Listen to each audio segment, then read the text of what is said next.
Vamos a empezar con trastornos convulsivos, ¿ya? ¿Me avisan si logran ver mi pantalla, las diapositivas? Sí, se observa, doctora. Sí, doctor. Ya.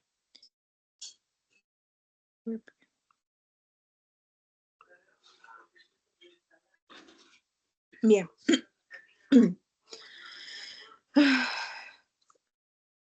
Quiere minimizarse, ¿no? Más pequeño, creo.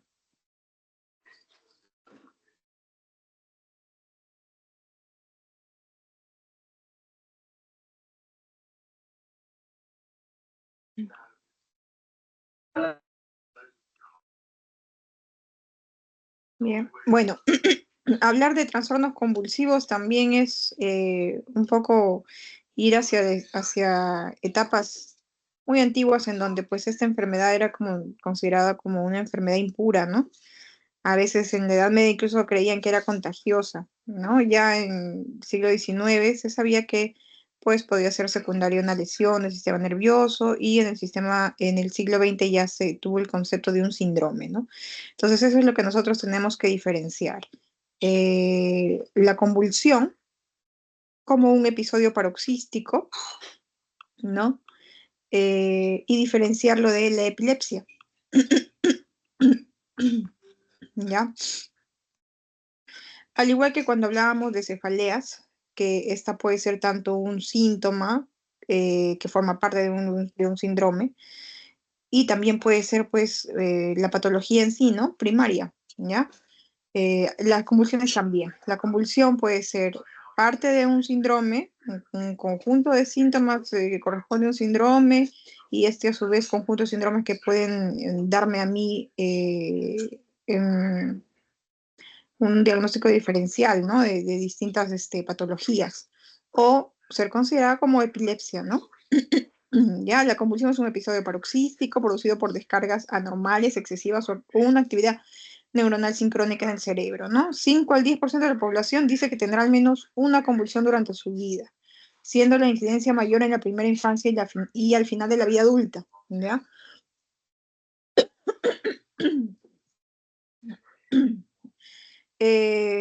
Y esto es muy común, ¿no? Sobre todo en pacientes pediátricos que vienen con sus síndromes febriles y vienen convulsionando.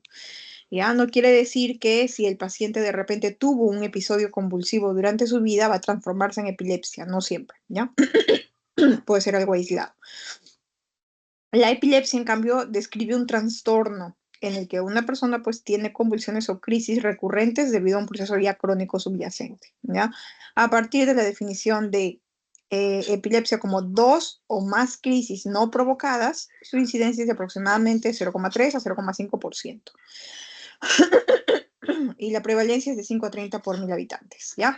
Bueno, la Comisión de la Clasificación y Terminología de la International League Against Epilepsy, sí, desde el 2017 los ha clasificado, ¿ya? En diferentes tipos de crisis convulsiva que pueden ser de inicio focal, de inicio generalizado o también desconocido. A su vez, podemos conocer las diferentes etiologías, ¿no? Que pueden causar este tipo de condición. ¿Ya? Hay etiología estructural, genética, infecciosa, metabólica, inmune, y pues cuando hacemos todos los estudios y no llegamos a nada, pues también la etiología desconocida, ¿no? Siempre queda por ahí un pequeño, un mínimo porcentaje en el que se descarta todo y pues no se llega, ¿no? A una causa específica. Ya, entonces, de acuerdo a los tipos de la convulsión, nosotros tenemos tipos de epilepsia también, ¿ya? ¿Qué puede ser? Pues focal, generalizada o las combinadas, ¿no? Generalizadas y focales. Hay algunas que inician siendo focales y se generalizan, ¿no? ¿Ya? Y pues esto me lleva a síndromes epilépticos, ¿ya? Y aquí también otro factor que tenemos que tener en cuenta son las comorbilidades, ¿sí? Si un paciente por allí de repente sabemos que es cirrótico, hay que ver si hay una alteración metabólica que esté causándome convulsión, ¿no? o que de repente me esté haciendo confundir, ¿no? Y de repente viene por otro tipo de trastornos de movimiento como las asterixis y no son convulsiones, entonces hay que descartar también eso, ¿ya? ¿Qué más? Paciente renal también, ¿no? Una uremia me va a alterar mi medio interno y también puede provocarme convulsiones, ¿ya? Acidosis, trastornos ácidos bases, ¿ya? Entonces hay muchas causas y no solamente neurológicas, ¿no? Hay que descartar por eso, de acuerdo a la etiología. Y hay que investigar la comorbilidad que tiene el paciente porque eso nos puede ayudar a identificarlas, ¿no? ¿Ya? Bien. Aquí tenemos otro cuadrito pequeño de clasificación, un poco más concisa, en la que vemos pues las de inicio focal, que puede describirse además con alteración o no de la conciencia. Generalmente no hay alteración de la conciencia, de inicio motor o no motor y con una evolución de focal atónico-clónica bilateral. El de inicio generalizado, que puede ser motor, la tónico-clónica, que es la más famosa, por decirlo así, y también tenemos otras motoras, ¿no? Atónicas, mioclónicas. La de inicio generalizado, que no es motora, son básicamente las crisis de ausencia. Y la de inicio desconocido puede escribirse además como motora, no motora o como no clasificada, ¿ya?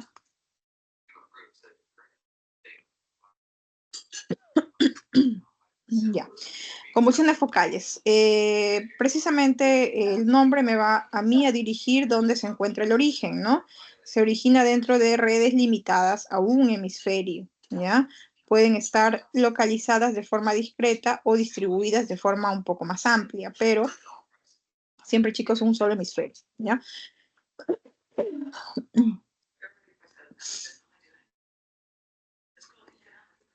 Las convulsiones focales, la clasificación hace énfasis en la conciencia, ¿no? Si es que está intacta o alterada, y la de la naturaleza de inicio, si es motora o no. Algunas crisis focales pueden llegar a convertirse en generalizadas, ¿ya? Las crisis focales sin alteración de la conciencia, pues pueden tener manifestaciones motoras o no motoras, y las con alteración de la conciencia también pueden acompañarse de una alteración pasajera de la capacidad del paciente para mantener un contacto normal con el medio. Ay, perdón. Bueno, entonces tenemos aquí, ¿no? Un cuadrito resumen nuevamente, sin alteración de la conciencia, con alteración de la conciencia. Las motoras, pues las podemos subdividir en todos estos subtipos, tónicas, clónicas, mioclónicas. Hay algunas que inician la famosa marcha jacksoniana, que quiere decir que inicia en un miotoma y se va prolongando en los siguientes miotomas, ¿no? Como si se propagara, ¿ya? Hay otras crisis en las que el paciente, luego de la convulsión, tiene un breve periodo de parálisis motor, ¿no? Hablando de las crisis motoras, ¿ya? Que nuevamente eso revierte automáticamente y pues no deja secuela, ¿ya? Eso se denomina parálisis de todo. Eso suele darse en las crisis motoras. En las no motoras, bueno, ya tenemos mucho más subtipos, ¿no? Pueden haber, de acuerdo a la localización donde se encuentra de repente el foco epileptógeno, si está a nivel de repente del lóbulo parietal, vamos a tener por ahí síntomas sensitivos, ¿no? Pueden haber parestesias. También hay crisis autonómicas con enrojecimiento, sudoración, emocionales, de visión, de olfato, de todos los sentidos que nosotros podemos ver, ¿ya? Y bueno, con la alteración de la conciencia, la característica es que suele empezar con un aura, ¿no? Proviene de la fase ictal con automatismos y posteriormente una fase posictal de segundos que puede durar de segundos a horas. La evolución a convulsiones generalizadas se propaga hasta abarcar ambos hemisferios cerebrales, ¿no? Inicia en un hemisferio y se propaga, ¿ya? Por lo general son las de tipo tónico-clónico y a veces es un poco difícil de distinguir entre una focal con generalización secundaria de una de inicio generalizado tónico-clónico primario, ¿no? Hay que ver allí y ayudarnos de los testigos, ¿no? Que nos digan cómo empezó, porque muchas veces el paciente no recuerda totalmente el episodio, ¿ya? Las convulsiones generalizadas se originan en algún punto dentro y se involucra rápidamente en redes de manera bilateral, ¿ya? Puede incluir estructuras corticales y subcorticales, pero no necesariamente toda la corteza.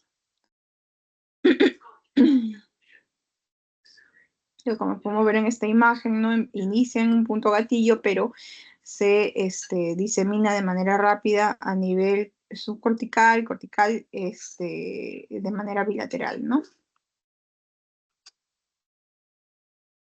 Las convulsiones generalizadas tenemos las convulsiones de ausencia típicas, que son las no motoras, que se caracterizan por breves y repentinos lapsos de pérdida de conciencia, sin pérdida de control postural. La crisis dura solo unos segundos, la conciencia se recupera tan rápido como se perdió y no hay confusión posital. Esto suele darse en los niños, ¿sí?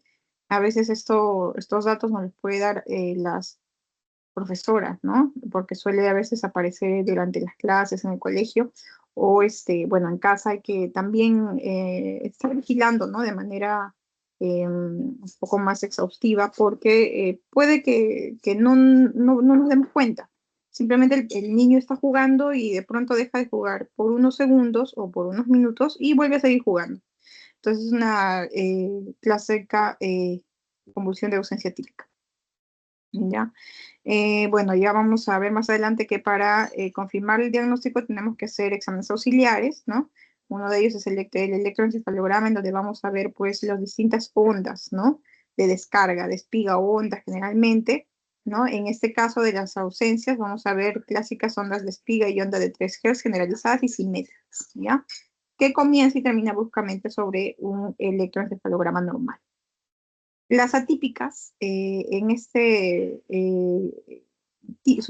subtipo, la pérdida de conciencia suele ser de mayor duración y suele tener un comienzo y un final menos brusco, acompañados de signos motores más palpables, ¿no? Aquí vemos un patrón en el electroencefalograma de espiga onda, pero lenta generalizada, ¿no?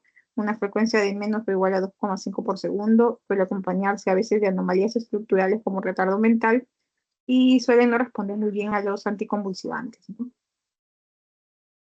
Las convulsiones tónico-clónicas pues, son el tipo de crisis principal en las que de inicio generalizado en aproximadamente 10%, ¿no?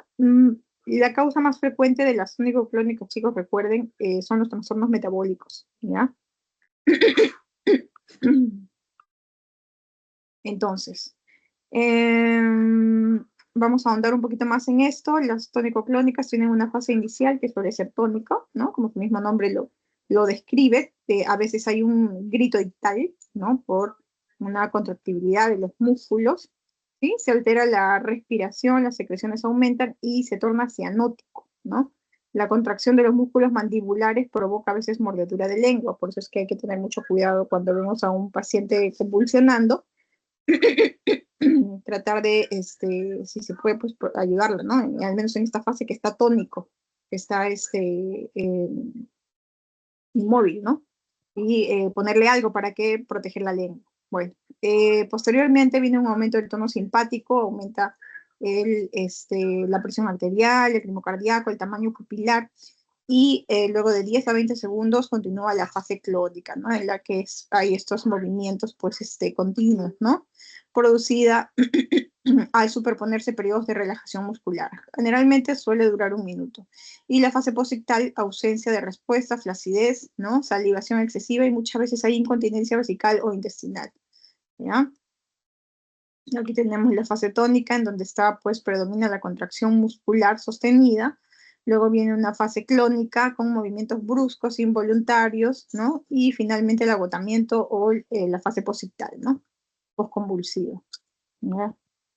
Bien, entonces tenemos dentro de las convulsiones generalizadas las convulsiones también atónicas, ¿no? Convulsiones mioclónicas, como su mismo nombre lo dice, ¿no? Si es atónica es porque hay pérdida del tono muscular. Entonces el paciente suele a veces desmayarse y se puede confundir con síncope, por ejemplo, ¿no?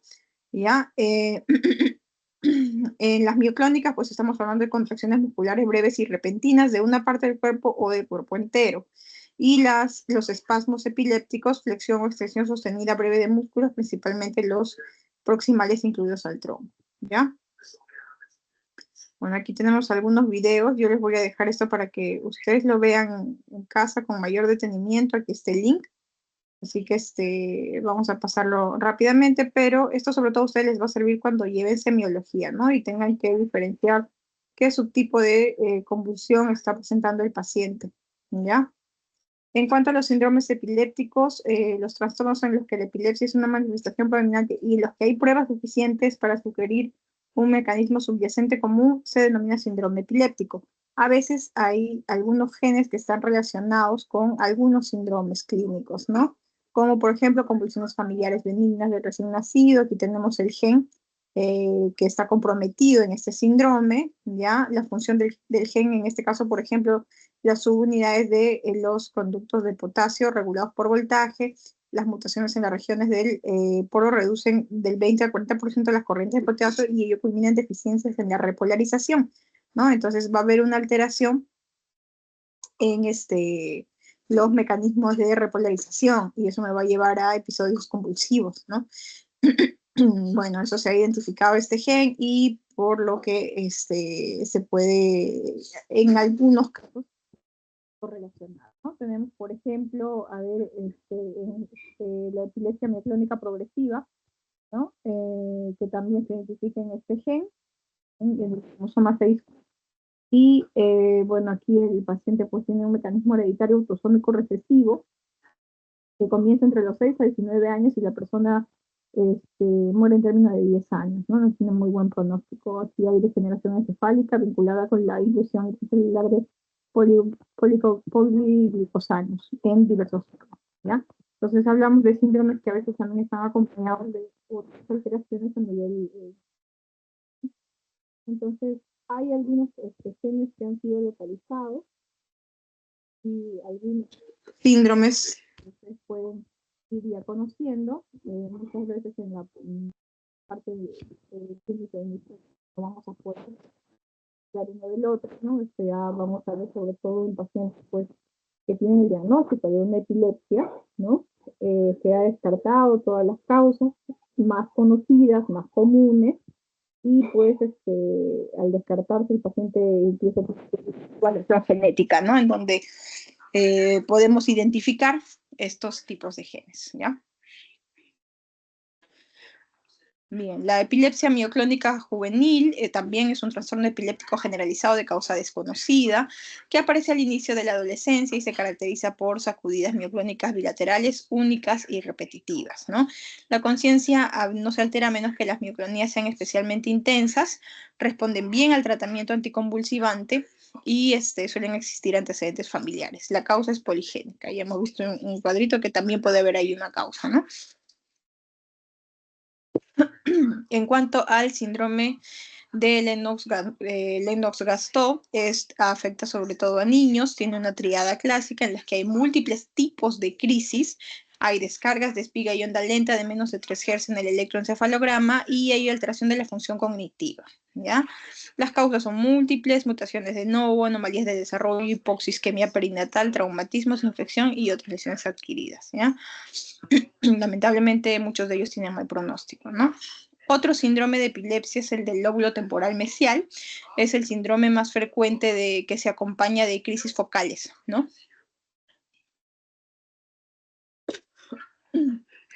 Perdón. Ya. Y pues si hablamos de crisis focales, ¿por qué? Porque hemos dicho que las crisis focales en teoría suelen restringirse a un solo hemisferio, ¿no? Entonces estamos hablando del lóbulo temporal en específico, por lo que se acompaña pues de crisis focales, ¿no?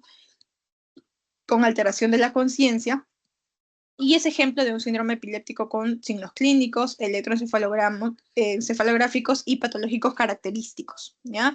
Suele ser resistente al tratamiento con anticonvulsivos, pero responden bien a la cirugía. Estos precisamente las que identificamos como que la causa del foco epiléptico está en el lóbulo temporal mesial y en el que obviamente ya se ha tratado, ¿no? Con una combinación múltiple de anticonvulsivantes por más de 6 meses y que no han sido controlados, son los que son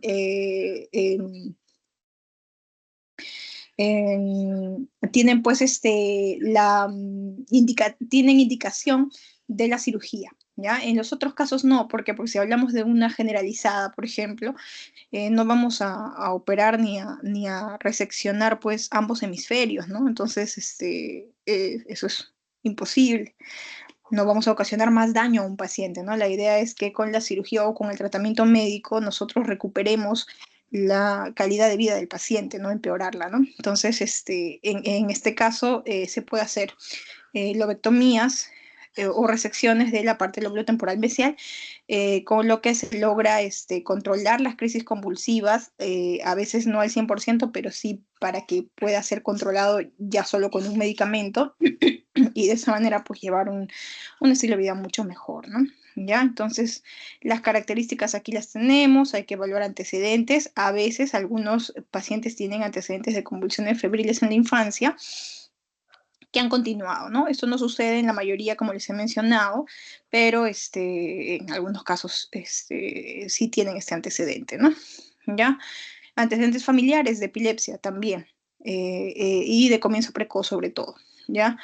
En cuanto a las observaciones clínicas, suelen tener aura frecuente, ¿no? A veces desorientación posictal, el paciente queda inmóvil con la mirada perdida, hay pérdida de memoria, ¿por qué? Porque estamos hablando del lóbulo temporal, ¿no? Que una de sus funciones principales es la memoria. Entonces, si estamos viendo que hay un foco epileptógeno, que cada vez que el paciente tiene una convulsión van a haber episodios de hipoxia, entonces el parénquima cerebral no va a recibir la suficiente irrigación y por consiguiente puede haber alteración neuronal con pérdida de memoria, ¿no? Entonces es uno de los síntomas que tenemos que tener también en mente, ¿ya? Cuando tenemos un paciente de este tipo. Disfasias, obviamente, cuando hablamos del hemisferio dominante, ¿no? El lóbulo temporal también tiene el área Wernicke, ¿no? Que está relacionado con el área lenguaje. Entonces, pacientes también pueden venir con disfasias o afasias. En las pruebas de laboratorio tenemos el electroencefalograma, en donde vamos a ver puntas unilaterales o bilaterales en la región temporal anterior. Vamos a ver sobre todo también, aquí vamos a usar lo que corresponde a la resonancia magnética, ¿no? La resonancia magnética, las pruebas de imagen, son las que nos suelen ayudar, y esto es lo que vamos a ver, ¿no? Hay que tener un ojo un poco más agudo para poder identificar las diferencias entre ambos hemisferios, ¿ya? Pero lo que nosotros podemos ver en esta imagen de resonancia magnética con eco de giro rápido, potenciada en T2, es que a nivel de estos cuernos del hipocampo se muestra una intensidad de señal alta anormal, ¿ya? Con borramiento de la morfología de la lámina interna y tamaño reducido de la porción izquierda del hipocampo, ¿no? Es lo que se muestra aquí en esta flechita en blanco, ¿ya? Miren, si ustedes comparan con el lado contralateral, van a ver que hay una pequeña diferencia, ¿no? Entonces, basta que el paciente pues tenga esto identificado en la imagen del electroencefalograma con la localización de estas ondas o espigas puntas unilaterales, bilaterales en la región temporal, entonces eso más la clínica pues me va a ayudar a determinar que estoy ante una esclerosis de este segmento, ¿no? Del hipocampo, del lóbulo temporal mesial. Entonces, ellos, pues, podemos nosotros tener en ese caso la ayuda del neurocirujano. Ya. En cuanto a la etiología, las crisis son la consecuencia de un desequilibrio entre excitación e inhibición dentro del sistema nervioso central, ¿ya? Definitivamente, ¿no? Si hablamos de la sinapsis, en las que va a haber comunicación entre ambas neuronas, que me va a permitir, ¿no? Las distintas fases de despolarización, repolarización. Entonces, todo tiene que ir mediante un mecanismo adecuado, ¿no? Lo más ordenado posible, ¿ya? El cerebro requiere eso, ¿no? Para funcionar de manera adecuada. Entonces, si hay un desequilibrio entre estos mecanismos de excitación e inhibición, me va a provocar, pues, estas crisis, ¿no? Entonces, el cerebro normal es capaz de sufrir una crisis en determinadas circunstancias y existen diferencias respecto a la susceptibilidad o al umbral, ¿ya? Algunos procesos tienen mucha probabilidad de resultar en trastornos convulsivos crónicos, como por ejemplo el 45% de pacientes que sufren un traumatismo encefalocraniano, obviamente con lesiones intraparenquimales, ¿no? Algunos ACV, infecciones, ¿no? Aquí, por ejemplo, tenemos la famosa que es provocado por ¿no? Entonces, el cisticerco que va a estar allí alojado en el parénquima cerebral también va a ser parte de esta etiología infecciosa, de las convulsiones. Eso suele darse en adultos, ya vamos a ver más adelante. Y otros casos pues, son las anomalías del desarrollo, epileptogénesis, ¿no? Las crisis son episódicas, existen factores desencadenantes que inducen crisis, ¿ya? Intrínsecos como el estrés físico, psicológico, la privación del sueño, cambios hormonales, ¿ya? Y extrínsecos como exposición a sustancias tóxicas. Por edad también podemos diferenciar la etiología, ¿no? Hemos dicho que a nivel de la infancia, tenemos las famosas crisis convulsivas, ¿no? Febriles. Entonces, por ahí un paciente pediátrico, ya lactante, de más de un mes y menos de 12 años, con crisis febriles, nosotros pues vamos a determinarlo como una convulsión febril, ¿no? Como un síndrome de repente, pero no necesariamente como epilepsia, ¿ya? Por ahí sí hay que ver si posteriormente vuelve a presentar y tiene este antecedente, pero es clásico, ¿no? En los lactantes y niños que vienen con síndromes febriles bastante altos, ¿ya? ¿Qué más? En cuanto a los neonatos, por ejemplo, ya menores de un mes, aquí pues vamos a ver otro tipo de causas, ¿no? Hipoxias, isquemia perinatales, hemorragias, traumatismos intracraneales, ¿no? Durante el nacimiento, trastorno de desarrollo, trastornos genéticos, ¿no? O metabólicos, que ellos también, cualquier alteración metabólica, como hipoglicemia, hipomagnesemia, ¿no? Una de estas cosas puede, pues, conllevar a que su cerebro responda de esa manera, ¿no? ¿Ya? Bueno, en cuanto a los lactantes, ya hemos mencionado, también pueden haber, obviamente, trastornos genéticos, infecciones, ¿no? Traumatismo. Eh, la infancia esa es la edad en la que comienzan muchos síndromes epilépticos, ¿no? Muchos de esos síndromes como Duras-Toblenov, como perdón, ya, la epilepsia del lóbulo temporal, ya, entre otros. La adolescencia y el comienzo de la adultez, más es un periodo de transición donde las epilepsias secundarias son a lesiones adquiridas, ¿ya? Aquí adolescentes, traumatismos, infecciones, hasta consumos de drogas, ¿no?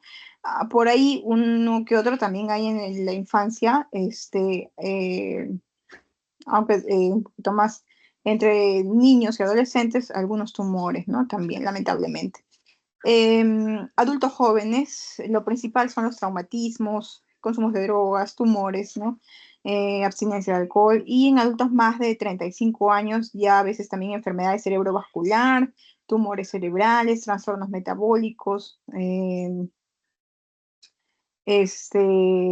Por aquí también si de repente empieza un paciente que nunca tuvo una convulsión y empieza de adulto, en cuanto a la infección hay que tener nosotros en cuenta nuestra casuística, ¿no? De patologías que son bastante predominantes a nivel nacional como el cisticerco, ¿ya? Eso también es una causa muy, muy común. En cuanto a la etiología inmunitaria, bueno, de sospecharse cuando una persona hasta entonces normal presenta un patrón convulsivo particularmente agresivo, se desarrolla durante semanas o meses, son cada vez más frecuentes, prolongados y está asociado a síntomas psiquiátricos y cambios en la función cognitiva, ¿ya? Hay algunos anticuerpos contra antígenos expresados en la superficie de células que me van a conllevar a síndromes neurológicos, ¿ya? Miastenia gravis, hay encefalitis, ¿no? Con anticuerpos anti-NMDR.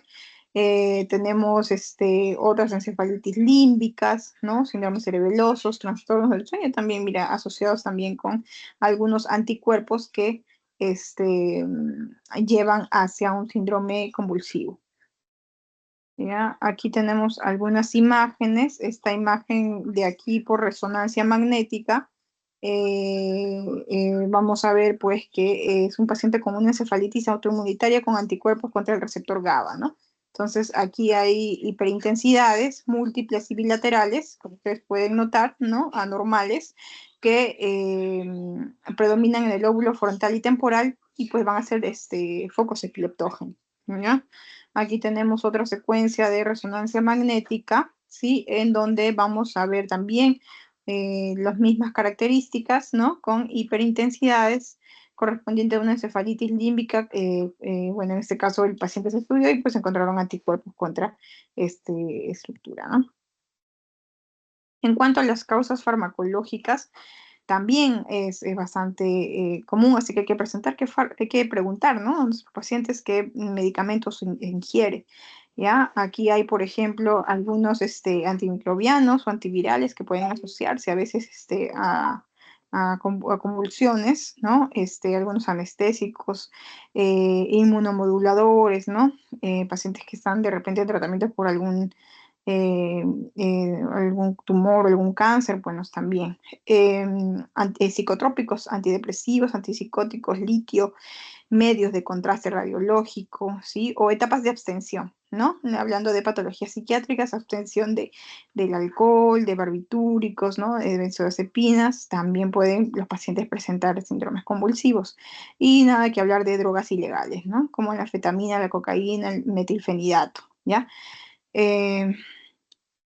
Bien, las causas genéticas, bueno, hasta la fecha casi todas las mutaciones que se han identificado son causantes de formas poco frecuentes, ¿no? Este es el mismo cuadro que vimos anteriormente, pero pues como les mencionaba, hay que hacer un estudio genético y suele ser ya en pacientes de difícil manejo y en los que pues no se ha llegado a una causa mucho más común, ¿no? ¿Ya? En la fisiopatología debemos comprender la fisiología neural, recordar el equilibrio iónico, los canales, los receptores y los neurotransmisores, ¿no? Porque estábamos hablando que un proceso convulsivo es un proceso en donde hay un desequilibrio, ¿no? Entre la excitación y la repolarización, ¿ya? Y pues focos epileptógenos, ¿no? Y la epileptogénesis. Entonces, en cuanto a los canales de los distintos iones, tenemos canales de sodio, potasio y de calcio, ustedes saben, ¿no?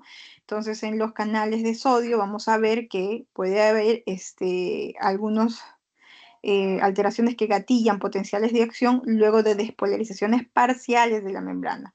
Esta alteración va a provocar descargas paroxísticas y el lugar de acción de la mayoría de los fármacos antiepilépticos que actúan en los canales de sodio, pues aquí tenemos a la fenitoína, carbamazepina y valproico, ¿ya?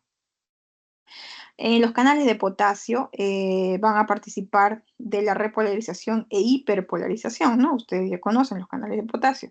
Estos que van a evitar la repetición de los potenciales de acción, ¿ya?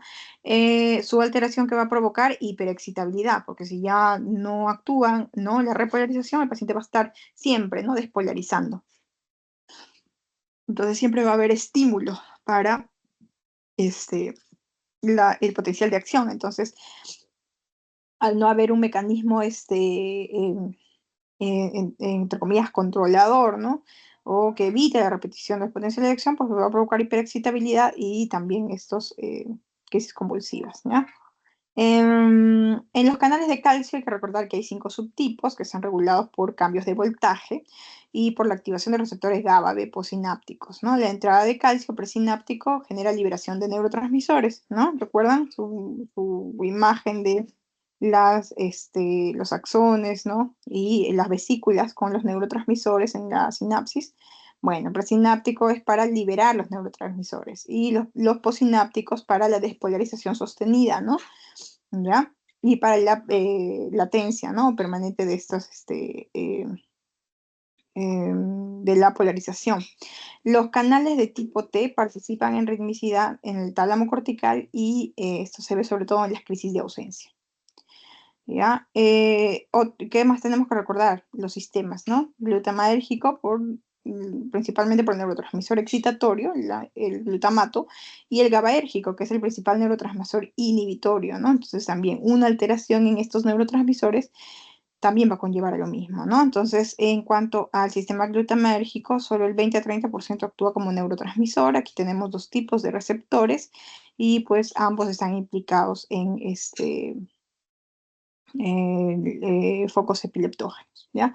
En cuanto al GABAérgico, el 30 a 50% de la sinapsis del sistema nervioso central, su efecto depende del receptor activado, ¿no? Si es GABA A, GABA B, porque el GABA está relacionado con canales de cloro y el GABA B con canales de potasio, ¿no? Y cada uno tiene un componente distinto de actuación.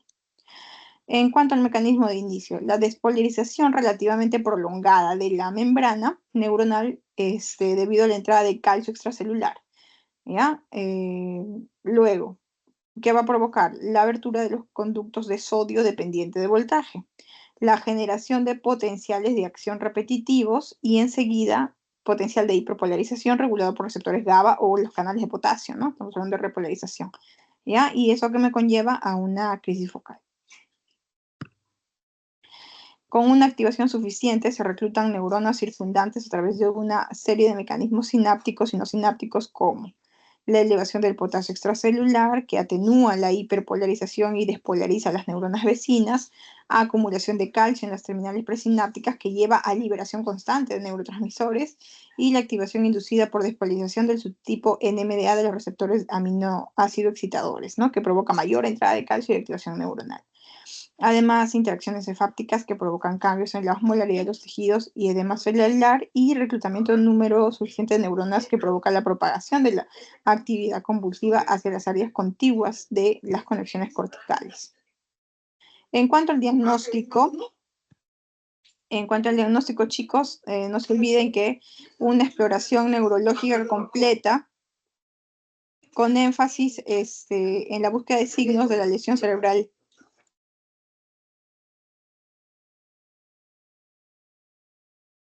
¿ya? Una exploración neurológica completa es muy importante. Hay que enfatizar en la búsqueda de signos que me lleven a mí a pensar que por allí hay alguna lesión cerebral hemisférica, ¿no? De repente secundaria, que me esté explicando a mí la presencia de este síndrome, ¿ya?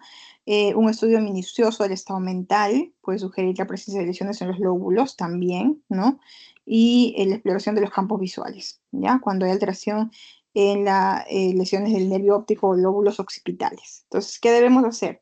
Las preguntas se deben orientar a los síntomas que ocurrieron antes, durante, después del episodio, antecedentes de convulsiones febriles, antecedentes familiares, ¿no? Para ir descartando ya las causas que nosotros hemos descrito, ¿ya? ¿Qué otra cosa? Antecedentes, traumatismos, cerebrovascular, tumores, ¿no? En los niños hay que ver una detallada valoración de la etapa del desarrollo, ¿no? Y ver si hay enfermedades sistémicas o de repente el paciente consume algún fármaco que por ahí también pueda ser el causante de esta convulsión. En cuanto a las pruebas del laboratorio, como les he mencionado, hay causas metabólicas, ¿no? Entonces hay que buscar aquí alteraciones en los electrolitos, glucosa, calcio magnético o si el paciente tiene una enfermedad hepática o renal. Un análisis toxicológico en sangre y orina, la punción lumbar está indicada si hay sospecha de meningitis, encefalitis, ¿no? Las pruebas para autoanticuerpos en suero y en líquido cefalorraquídeo también es importante. Y el electroencefalograma, ¿no? Que le hemos mencionado, que también es uno de los principales estudios que nosotros hacemos para clasificar los trastornos epilépticos y para valorar el pronóstico, ¿no? Aquí vamos a ver que van a existir distintos trazos que me van a ayudar a mí a identificar, ¿no? Ya de acuerdo a los conceptos que nosotros tenemos. Estudios de imágenes. También me va a ayudar a mí a descartar otras causas secundarias, ¿no? Por ejemplo, aquí podemos ver pacientes con tumores cerebrales que están ocupando espacio y pues que invaden, ¿no? El parénquima cerebral y producen por consiguiente estas convulsiones como uno de sus síntomas, ¿no? Aparte de otros síntomas que ya vamos a ver producto de la hipertensión endocraniana que está ocasionando, ¿no? Ya hemos hablado de la epilepsia del lóbulo temporal mesial, que son pues las que clásicamente pueden tener buen pronóstico luego de una cirugía, o incluso alteraciones como estas, que son malformaciones arteriovenosas, ¿no? En el cerebro que también ocupan espacio y también comprimen o roban flujo, ¿ya? Roban flujo sanguíneo y pues las áreas contiguas pueden ser eh, focos para producir convulsiones, pues porque hay lesión directa sobre las neuronas, ¿no? Las pruebas genéticas también me sirven para diferenciar algunos síndromes que ya hemos mencionado y hay que tener en cuenta un diagnóstico diferencial, ¿ya? Porque muchas otras patologías pueden hacernos confundir y pensar que estamos ante una convulsión y no es una convulsión, ¿no? Por ejemplo, ¿cuál? Los síncopes, ¿no? Síncope vasovagal, arritmias cardíacas, pacientes que tienen antecedente de patología cardíaca. Hay que ver si de verdad el paciente sufrió de una convulsión o estamos hablando de un síncope, ¿ya? Y el tratamiento es distinto, obviamente, ¿no? Hay pacientes con trastornos psicológicos que también simulan, ¿ya? A veces hay que hay que también ser un poco detectives, ¿no? Y descartar si estamos ante un signo o síntoma específico o ante una simulación. Bueno, muchos pacientes que también vienen hiperventilando con sus crisis psicógenas y aparentemente convulsionan, ¿no? ¿Ya? Trastornos metabólicos, fármacos, algunas migrañas también pueden hacer confundir, de repente porque tienen aura, porque tienen por ahí algún componente, ¿no? Eh, em, similar, ¿ya? Al de repente una convulsión sensorial, ¿no? Sensitiva, ¿ya? Y entre otros, ¿no? Las isquemias cerebrales transitorias, algunos trastornos del sueño, como la narcolepsia, ¿no? El paciente se cae, pero no es una crisis atónica, sino de repente es un paciente narcoléptico, ¿ya? Bien. Entonces aquí les dejo estos cuadritos para que lo repasen, las diferencias que hay entre una convulsión y un síncope, que a veces confunde muchas veces, ¿ya? Aquí tienen pues causas totalmente distintas, como ustedes pueden ver, ¿no? El tratamiento lo voy a pasar un poco rápido, chicos, porque, como les mencioné ayer, me importa mucho más que se lleven la primera parte. Ya los medicamentos lo van a aprender mucho más en los siguientes cursos, ¿sí? Pero sobre todo que sepan que se basan en el mecanismo fisiopatológico, ¿no? Por ejemplo, medicamentos como la difenhidramina, carbamazepina, donde actúa inhibiendo los potenciales de acción dependientes del sodio, ¿ya? La gabapentina, la pregabalina en la inhibición de los conductos de calcio activados por voltaje, ¿no? ¿Ya? Entonces tengo que ir diferenciando más o menos de acuerdo a dónde interactúa y porque ya nosotros sabemos que en algunos casos hay alteración iónica o hay alteración de neurotransmisores, ¿no? Por ejemplo, las benzodiazepinas y los barbitúricos tienen una potenciación de la función de los receptores GABA, entonces es importante para pacientes que vienen con crisis a veces muy excitatorias, ¿no? ¿Ya? Aquí tenemos alguna clasificación.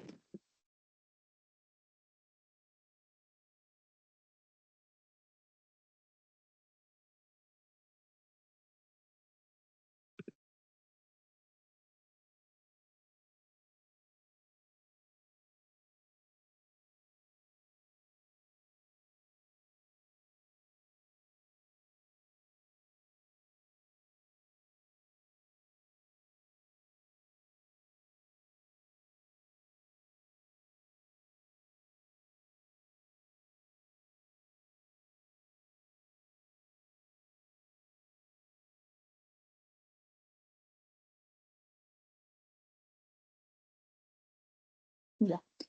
Bien, entonces, bueno, hoy día tenemos tres temas, por lo que estamos corriendo un poquito. Eh, ¿Tienen alguna relación? Sí tienen relación. Como les mencionaba, las convulsiones a veces son partes de un síndrome, ¿ya? Que me va a llevar a otra patología, ¿no? Por ejemplo, una enfermedad cerebrovascular, una isquemia o sobre todo una lesión hemorrágica puede presentar. Entonces, hay que unir conceptos, ¿ya?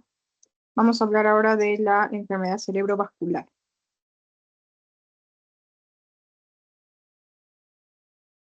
En cuanto a la enfermedad cerebrovascular, hay que diferenciar estos dos tipos, isquémico y hemorrágico. Hay mucha más prevalencia de ACV isquémico en la emergencia que vamos a ver. Sin embargo, muchos de los ACV hemorrágicos, por ejemplo, tienen alta morbimortalidad, ¿ya? Entonces hay que saber diferenciarlos, interactuar para que el paciente, pues, con nuestro tratamiento adecuado pueda restituir a su vida lo más normal posible, ¿no? ¿Ya? Vamos a hablar primero un poquito de algunos conceptos básicos que me van a servir tanto como para este tema de enfermedad cerebrovascular como también para lo que es hipertensión endocraniana, ¿no? Mm, Aquí hay que recordar el flujo sanguíneo cerebral.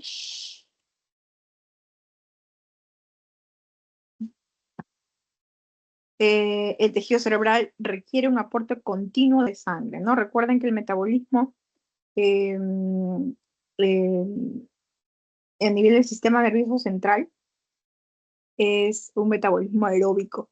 Entonces, al ser un metabolismo aeróbico requiere constante aporte continuo de oxígeno, ¿ya? Cuando el paciente, por algún grado de isquemia, no le llega lo suficientemente sangre, pues migra, ¿no?, al metabolismo anaeróbico y ahí es donde el paciente presenta algunas complicaciones porque pues el paciente sufre acidosis, ¿no? Ya, entonces eso complica un poco más la recuperación de la lesión de la masa encefálica. Entonces, el tejido cerebral requiere un aporte continuo de sangre, ¿no?, que le proporcione oxígeno y glucosa en concentraciones suficientes para satisfacer sus requerimientos metabólicos, ¿ya? ¿Cuál es lo normal? El valor normal es 50 mililitros por cada 100 gramos por minuto. El flujo sanguíneo cerebral depende tanto de la presión de perfusión como de la resistencia vascular, ¿ya? Y va a haber una autorregulación en esta resistencia vascular cuando hay algunos cambios, ¿no? ¿Ya?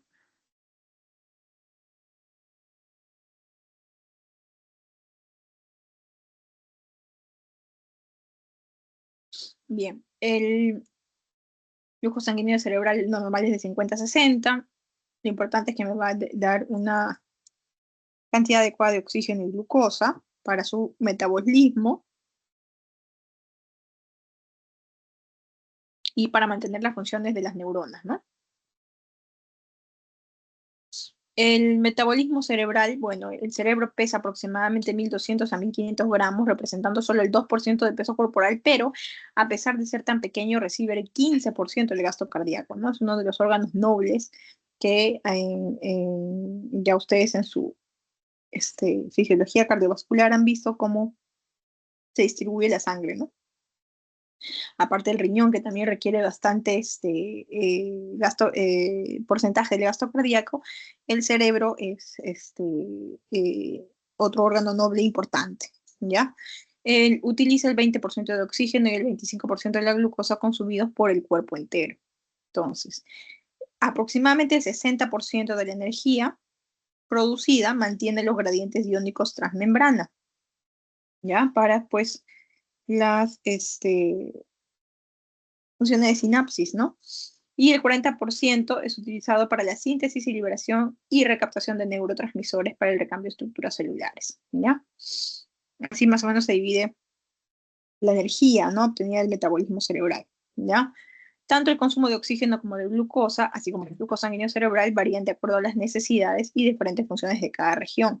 Miren aquí este cuadrito, ustedes pueden ver cómo las distintas estructuras van a tener un distinto consumo de glucosa y de flujo sanguíneo cerebral, ¿no? El cuerpo calloso, por ejemplo, mire, tiene bastante pequeño flujo sanguíneo, no necesita tanto, pero, por ejemplo, la corteza auditiva sí requiere de más, ¿no? Entonces, hay regiones y diferentes zonas en el cerebro que pues van a verse afectadas de repente en mayor magnitud o no, ¿no? Por eso es que hay muchos pacientes que tienen estos ictus y de repente no les dieron ni síntomas ni quedó secuela. Pero si le tomamos una imagen, una resonancia por otra causa, vamos a ver que por ahí hay algunos puntos en donde ha habido hipoxia, ¿no? Han habido microinfartos, ¿ya? Que no fueron, no se hicieron clínicos porque de repente fue en zonas en donde el requerimiento de flujo sanguíneo es mínimo, entonces no afectó, ¿no? ¿Ya? Al mismo tiempo, dice, la sustancia gris requiere mayor disponibilidad de sustratos energéticos que la sustancia blanca debido a la presencia de los cuerpos celulares y a la alta actividad sináptica, ¿no? Obviamente, en la parte de la cortical se encuentran, pues, los somas, ¿no? Las neuronas en donde hay mayor actividad sináptica y pues hemos dicho que aproximadamente el 60% del metabolismo se necesita para estos cambios iónicos, ¿ya? Y el otro 40% para la liberación de neurotransmisores. Entonces, la sustancia gris pues es uno de los centros en donde hay mayor necesidad.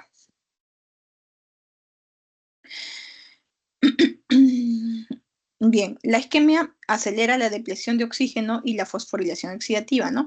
El ATP se depleta en 4 minutos de iniciada la isquemia y se activan mecanismos anaeróbicos, como les he mencionado, ¿no? Entonces, aquí, ¿qué vamos a producir? Acidosis, ¿no? Porque se produce lactato y el hidrógeno citosólico se incrementa. Entonces, acá son incapaces de almacenar nutrientes, una privación de más de 8 a 10 minutos ocasiona muerte neuronal.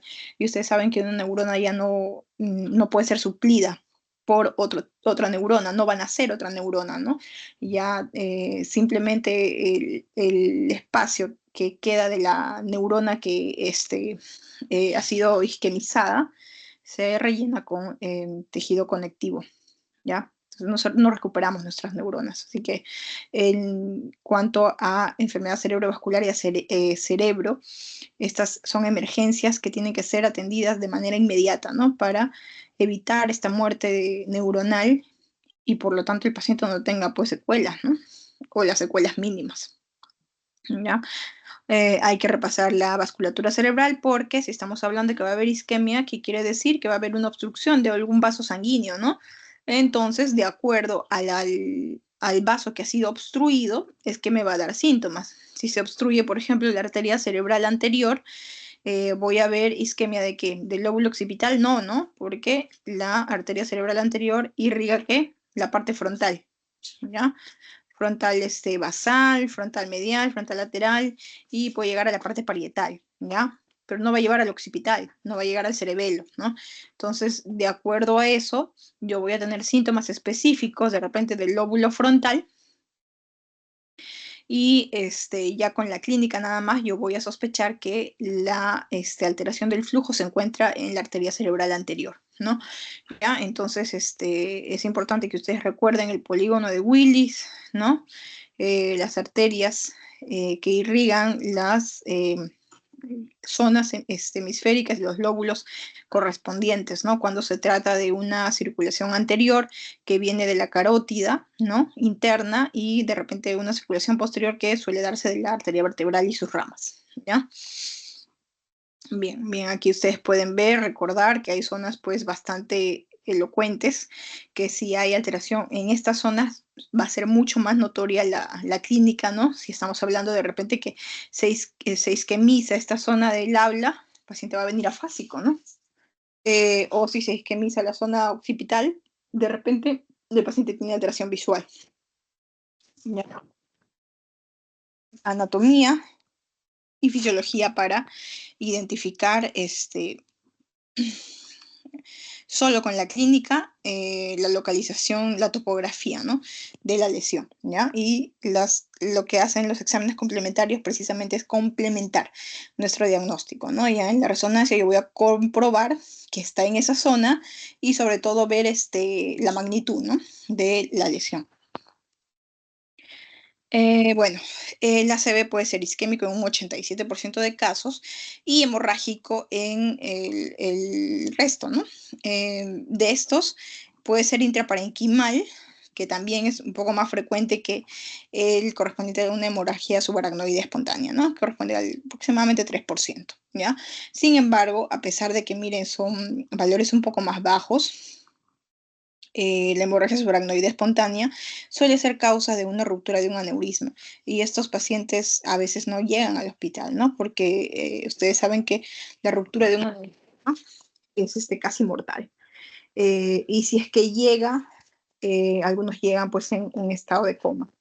Ya muy pocos llegan con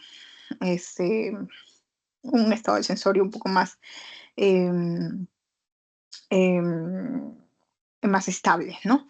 Ya suele ser una patología con una morbimortalidad elevada, que tiene tratamiento, pero que tiene pues sus complicaciones y a pesar de que sea solo un 3% hay que conocer y reconocer estos casos, ¿ya?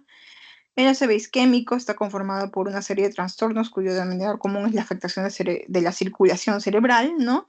El compromiso del flujo sanguíneo cerebral y los trastornos circulatorios constituyen la tercera causa de muerte en países desarrollados y la primera causa de incapacidad prolongada, ¿no?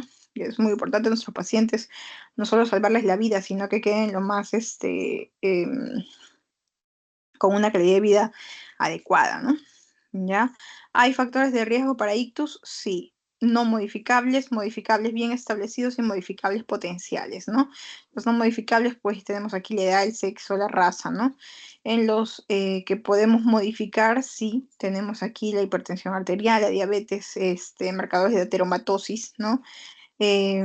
Riesgo de cardiopatía, de alto riesgo embolígeno, pacientes con fibrilación auricular, de repente no prótesis valvulares, hay que monitorizar bien a estos pacientes. Estos son pacientes con factores de riesgo modificables, ¿no? ¿Ya? Y bueno, modificables potenciales, aquí pues tenemos el tabaquismo, el alcohol, la obesidad, el sedentarismo, ¿no? Clásicos factores de riesgo cardiovascular. ¿Ya? La correlación entre el flujo sanguíneo cerebral y sus efectos. Hemos dicho que más de 50 es lo normal, ¿no? 50-60, valor normal. Si llega a 22 y 50, uy, estoy en el límite, ¿no? Pero ya por debajo de ellos, de 15 a 22, hay isquemia evidente. Por debajo de 6 a 15, penumbra isquémica, y ya vemos un electroencefalograma isoeléctrico, y menor de 6 son ya signos de daño de membrana. ¿Ya? Aquí tenemos otros umbrales también para que ustedes vean, ¿no? Miren cómo conforme va bajando el flujo sanguíneo cerebral, lo que primero se daña es la función celular y posteriormente ya hay daño celular estructural. ¿Ya? Todavía este daño celular funcional puede recuperarse, ¿no? Hay acidosis, liberación de glutamato, pero esto puede recuperar cuando se recupera la circulación.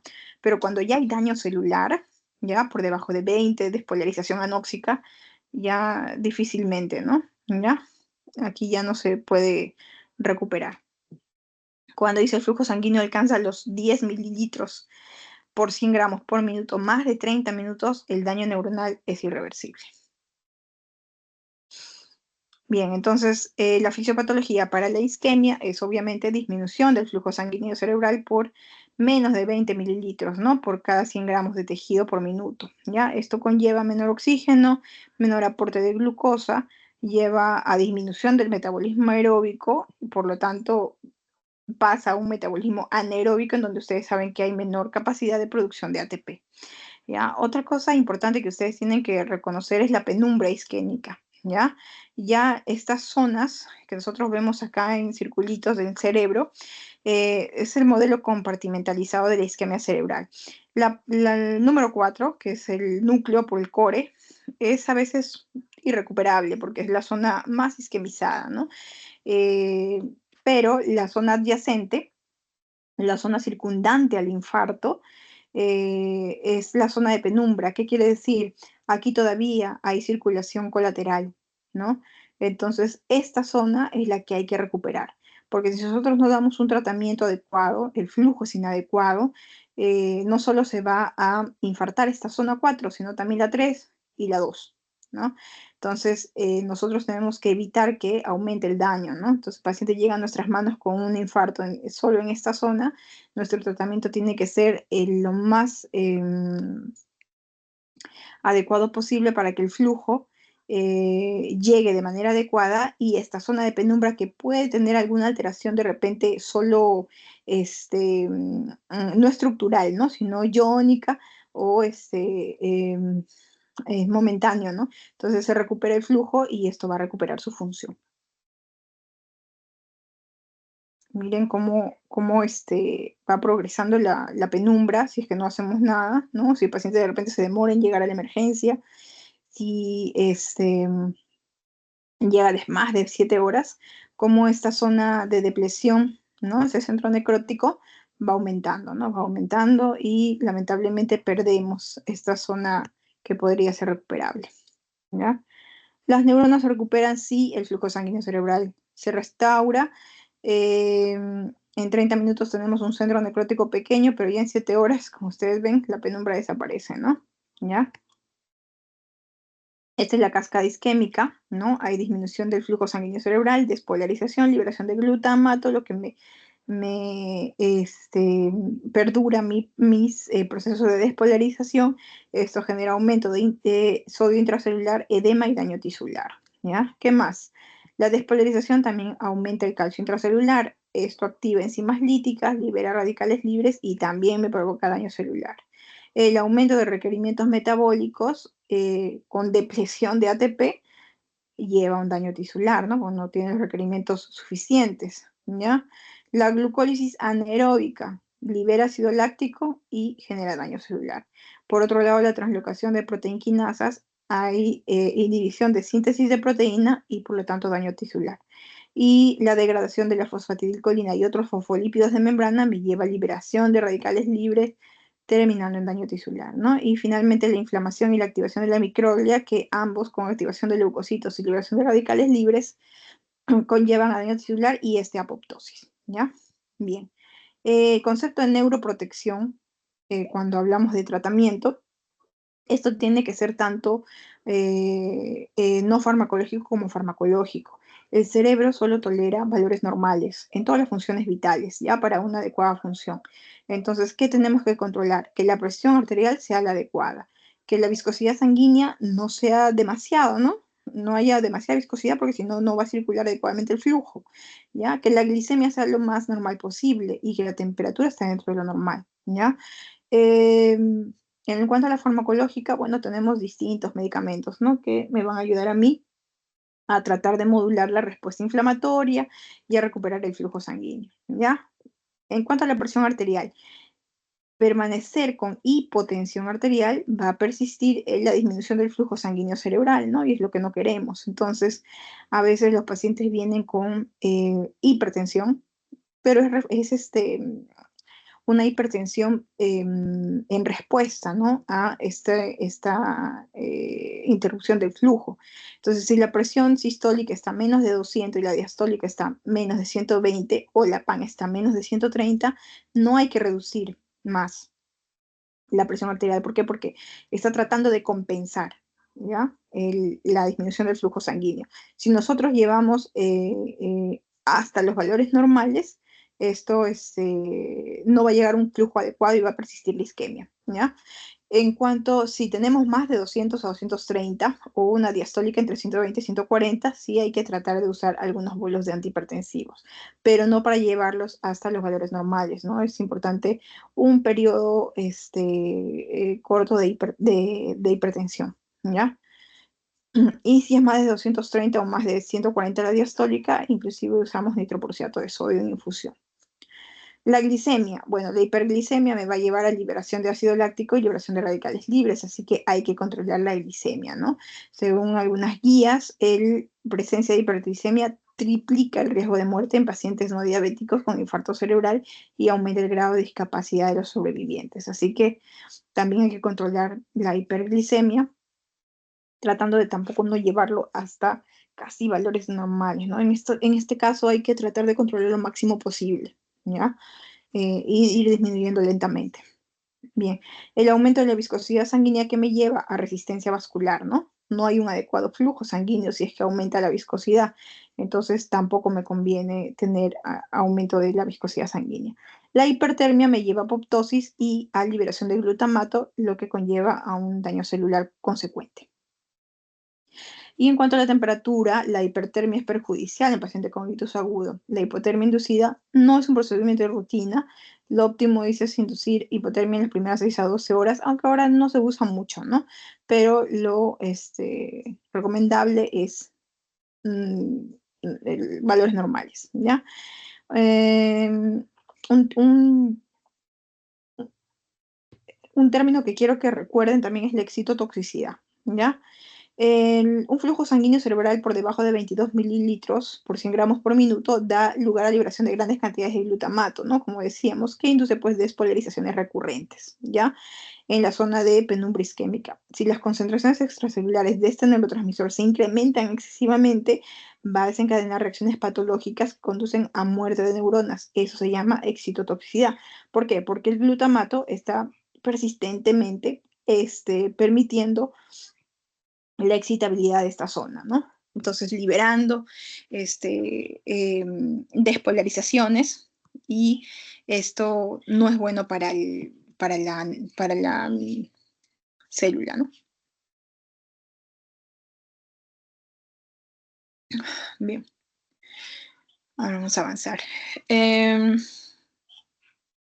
Si no hay reperfusión, tenemos la isquemia y no hay reperfusión, llega la cascada isquémica que hemos mencionado y muerte neuronal.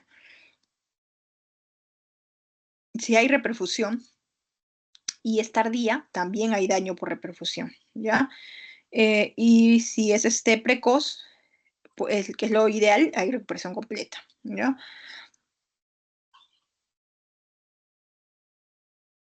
El ataque isquémico transitorio es descrito como una breve disfunción neurológica que no va más allá de los 60 minutos, no hay evidencia de infartos en las neuroimagen y también el paciente recupera por completo la clínica, ¿ya? Se estima que luego de un primer episodio de ataque isquémico transitorio, el 10 al 20% tiene un infarto. Así que hay que tener mucho cuidado porque estos pacientes tienen como que la capacidad de que su cuerpo les está avisando, ¿no? De que si persiste con el mismo estilo de vida o de repente tiene factores de riesgo que no está modificando, va a conllevar a un infarto cerebral, ¿no? Y muchos de ellos, como mira, el 10 al 20% igual terminan en infarto, ¿no? Entonces hay que enseñar mucho a estos pacientes que tienen que cuidarse porque el riesgo es alto, ¿ya? Bien. En cuanto a los tipos, la clasificación de ACV isquémico, esto es una clasificación bastante práctica, ¿ya? Para que ustedes vean sobre todo la etiología del infarto, ¿ya? En cuanto a la isquemia, puede ser focal o global, si es focal, puede ser un ataque transitorio isquémico o un infarto ya como tal, ¿no? Este infarto se divide clásicamente en estas 5 causas. La aterotrombótica en un 20%, ¿sí? La aterotrombosis, usted sabe, es un principal factor de riesgo. Puede ser cardioembólico, pacientes sobre todo con fibrilación auricular, ¿no? De repente también son bastantes riesgos de que envíen un émbolo. Enfermedad de pequeños vasos lacunares en un 25%, algunos inusuales en un 5% y criptogénicos, cuando no se llega a una causa en específica, ¿no? 30%, ¿ya? Bien, aquí les dejo este cuadrito de los distintos infartos, aterotrombótico, cardioembólico, de pequeños vasos, ¿no? Hipertensión, diabetes, hay microateromas, infarto de etiología indeterminada, ¿sí? De características similares al aterotrombótico, y los de causa infrecuente, ¿no? ¿Ya? La aterosclerótica, esto ya ustedes lo conocen, han tenido muchas exposiciones o han revisado, ¿no? Que la placa de ateroma obviamente va a disminuir la luz del calibre del vaso y pues por lo tanto va a disminuir el flujo sanguíneo cerebral, ¿no? Entonces esto puede persistir en distintas partes del sistema circulatorio. Entonces, de acuerdo a la arteria que esté comprometida, es la que me va a dar los síntomas, ¿no? ¿Ya? En algunos casos hay pacientes que llegan a cirugía, ¿ya? La mayoría de veces tratamiento médico, pero la cirugía para retirar este trombo, ¿no? Que es la endarterectomía, en donde se abre el vaso sanguíneo que está taponado, se retira esta placa, pero también el pronóstico no es muy bueno, así que son ya casos un poco más graves, ¿no? El embólico, bueno, ustedes saben, la fibrilación auricular, valvulopatías son principales causas, ¿no? De émbolos cardiógenos y que van a enviar estos émbolos y van a cerrar la luz del vaso también, ¿ya? La clínica va a depender de la zona afectada, ¿ya? Aquí les dejo este cuadrito, si se afecta la arteria cerebral anterior, obviamente los signos van a ser de acuerdo al lóbulo que está comprometido, ¿no? Si es la cerebral media, si es la cerebral posterior, si estamos hablando de la basilar, de la vertebral, ¿ya?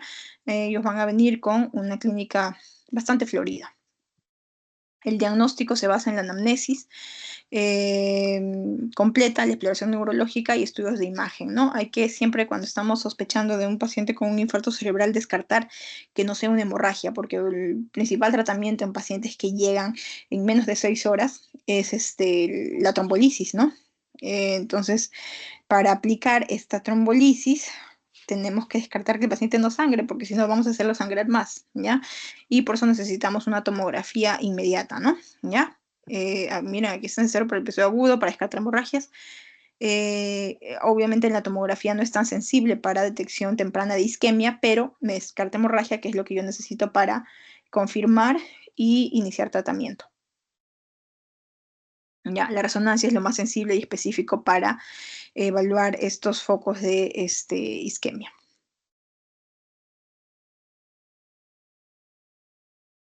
El tratamiento persigue los objetivos principales, que es reabrir la arteria ocluida con el consiguiente restablecimiento de la perfusión cerebral y obtener un efecto neuroprotector que garantice la viabilidad celular hasta que los mecanismos fisiológicos naturales o derivados del tratamiento detengan la isquemia, ¿no?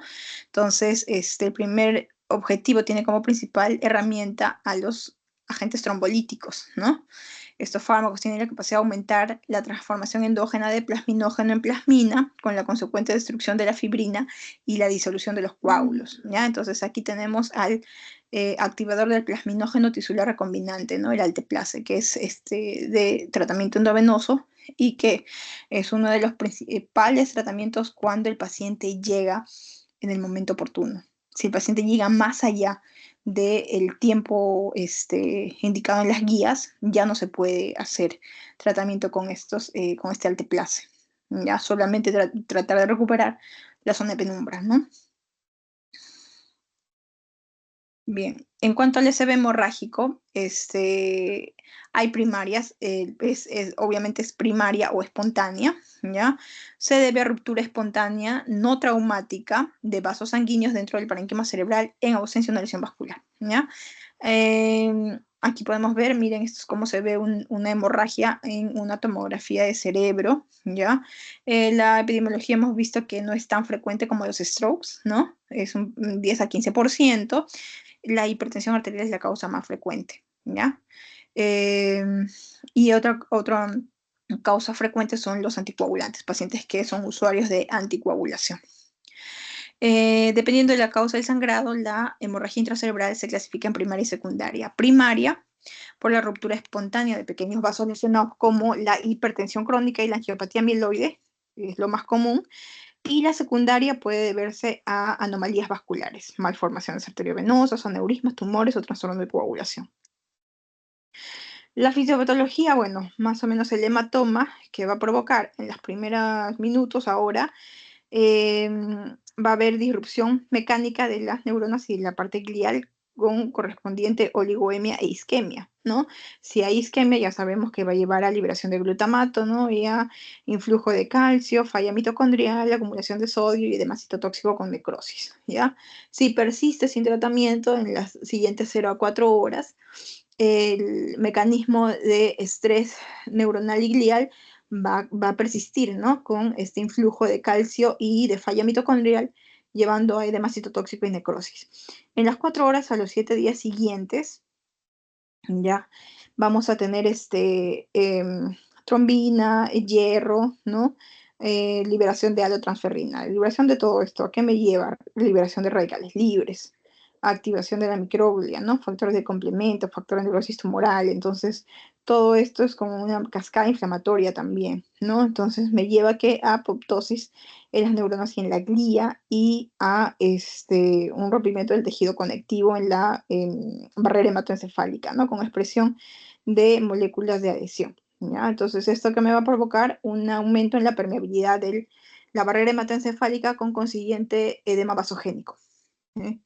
Y un reclutamiento de polimorfos nucleares y macrófagos. Bien. Esto es lo que podemos ver aquí. El hematoma inicial puede ser de este tamaño, pero conforme pasan los días, conforme pasan las horas, va a haber una cascada inflamatoria, ¿no? Alrededor, con alteración, como hemos dicho, de la barrera hematoencefálica, alteración del flujo. Entonces, este coágulo o puede aumentar en tamaño o, del coágulo mismo, o el edema circundante que está alrededor del coágulo, ¿ya? ¿Por qué? Por la cascada inflamatoria que se presenta. Entonces, mientras va reabsorbiéndose, este edema también, junto con la hemorragia, va a ocupar espacio dentro del cerebro y pues me va a provocar una hipertensión endocraniana, ¿no? ¿Ya? La principal causa de hemorragias intracerebrales la tenemos acá, ya hemos hablado, ¿no? De hipertensión, angiopatía mieloide, pero también tenemos causas secundarias como alteraciones venosas, cavernosos, uso de anticoagulantes, ¿ya? Hay que ir descartando también esas causas. Aquí algunas diferencias entre la hemorragia que se presenta en hipertensos y en angiopatía mieloide, ¿ya? En hipertensos la localización es clásica a nivel de ganglios basales, ¿ya? Son hemisféricas profundas en el cerebelo a nivel intraventricular. En cambio, en los pacientes con angiopatía mieloide, suelen ser más lobares, ¿no? La localización es uno de los puntos que nos ayuda a diferenciar mucho entre ambos subtipos, ¿ya? Y se debe, pues, a distintas causas, ¿no? Depósitos de amiloides en los vasos pequeños de mediano calibre. La clínica es similar. La clínica, la verdad que eso tenemos nosotros, al igual que en los ACV isquémicos, igual que el infarto, tenemos que evaluar qué zona es la que está comprometida, ¿no? De acuerdo al lóbulo comprometido, y si estamos hablando del hemisferio dominante, vamos a tener clínicas específicas, ¿ya? Bien, en el diagnóstico, básicamente la tomografía es el procedimiento de elección porque a nivel de emergencia, la tomografía es un examen complementario que se hace rápido, ¿no? Y que nos da información útil de manera inmediata. Entonces, por lo que es mandatorio que en un paciente con sospecha de ACV y hay que descartar si es isquemia o hemorragia, tenemos que pedirle la tomografía. Si queremos descartar una causa secundaria como una malformación arteriovenosa, se tiene que solicitar otro examen especial de tomografía que se llama angiotomografía. En cuanto a los factores pronósticos, de mal pronóstico, desde el ingreso tenemos la edad, más de 80 años, un hematoma más de 30 cc de volumen, ¿sí? Que el paciente ingrese en coma con un Glasgow menos de 9 o que la hemorragia sea en fosa posterior, ¿no? Estos son factores ya muy bien descritos de mal pronóstico, ¿ya? Este es otro cuadrito en donde tenemos otros indicadores de acuerdo a dónde está localizado el hematoma, ¿no? Si está a nivel supratentorial, si está a nivel infratentorial, si está en el tallo cerebral o si tiene hemorragias múltiples, ¿no? Ya, como ustedes pueden ver a nivel supratentorial, vamos a ver que podemos tolerar volúmenes un poco más grandes, ¿no? A diferencia del cerebelo, a nivel infratentorial, con volúmenes un poco más pequeños, el paciente puede empeorar rápidamente. ¿Por qué? Porque no solamente el espacio es más pequeño, sino porque obstruye la salida del líquido cefalorraquídeo, de los ventrículos, el cuarto ventrículo se encuentra a nivel infratentorial. Entonces, no solamente va a producir de repente la hipertensión intracraniana por la presencia de este sangrado, sino también por hidrocefalia, que es secundaria. En cuanto a la hemorragia subaracnoidea, ya hemos dicho que es resultante de la ruptura de un aneurisma cerebral, es uno de los eventos neurológicos con las consecuencias más significativas, ¿no? Gracias a Dios corresponde solo al 3% y representa el 5% de las muertes por ACV, ¿ya?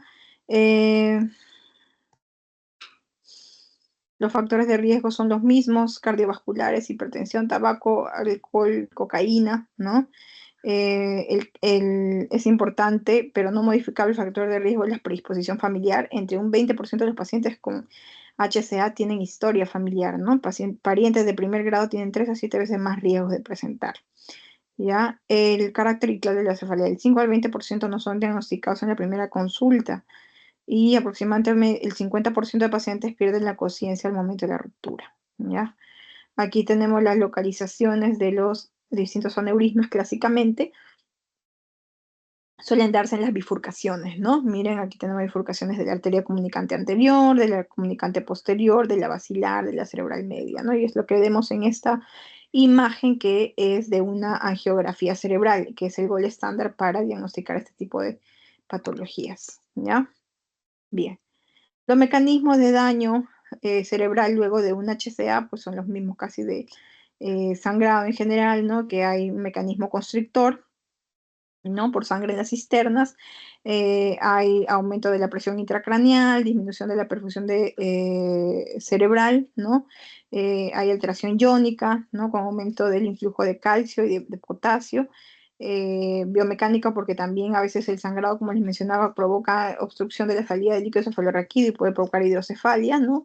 O puede haber alteración por hiponatremia, ¿ya? Vascular, aumento de la permeabilidad, disminución de la perfusión, puede haber muerte celular, ¿no? Y molecular, ¿no? Y estrés oxidativo e inflamación. ¿Ya? Bien.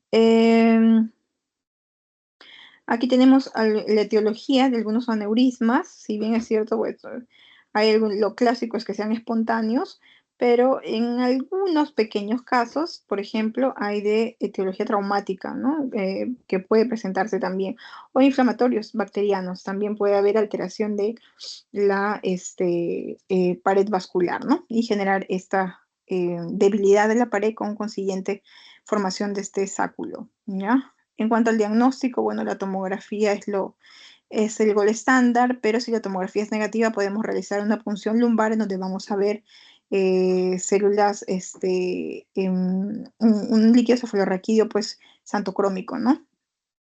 Con sangrado. Bien, bueno, ese es el tratamiento de un aneurisma, siempre va a ser quirúrgico.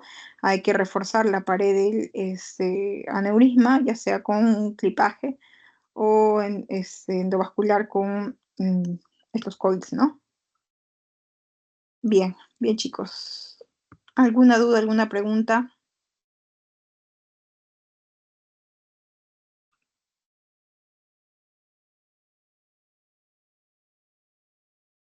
¿Desean un break de 5 minutos para estirar sus piernas de repente?